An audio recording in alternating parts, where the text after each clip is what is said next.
Liora Cinderpath. Liora Cinderpath dwelt in the perpetual twilight of the subterranean library, a world of towering shelves carved from obsidian and illuminated by the faint, spectral glow of captured starlight. Her days were a quiet ritual of tending to the living shadows that whispered along the pages of ancient tomes, a caretaker to knowledge that the sunlit world above had long forgotten. Yet, amidst the hushed secrets and rustling darkness, a singular desire burned within her to find the one volume said to hold the true name of light, a book that could answer the whispers of her own restless heart. The event was not a clamor, but a dreadful silence. A section of the library, the Hall of Echoing Verse, fell mute. The living shadows that animated the poems and sonnets there simply vanished, leaving behind cold, dead pages. A creeping chill, an absence that felt like a vacuum, began to spread from its epicenter, threatening to still every whispering word in the entire library. Liora's peaceful existence was shattered. Her home was dying, and inaction was a path to oblivious. From the deepest, oldest stack emerged a figure woven from dust and memory, an ancient librarian named Liora. Her voice was the sound of a page turning after a century. "The chill is no accident, child," she intoned. "It is a theft. A creature of void seeks to unmake this place, volume by volume.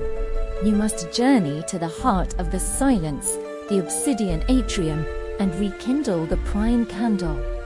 Only its flame will restore what has been lost and halt the advancing dark."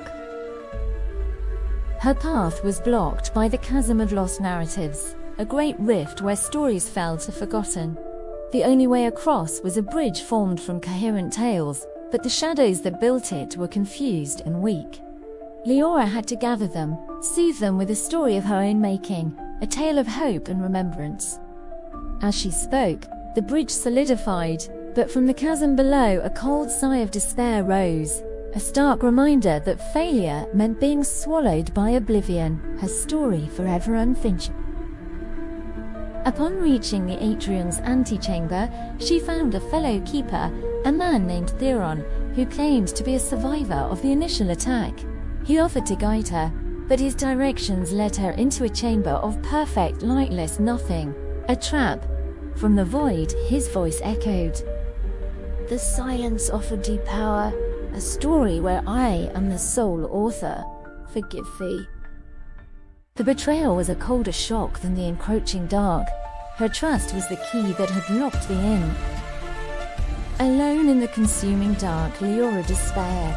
But then, she felt the faintest tremor, not of silence, but of story. The living shadows she had cared for, the tales she had nurtured, they had followed her. They gathered round her, not as readers, but as ink. They flowed into her, lending her their narratives, their voices, their essence.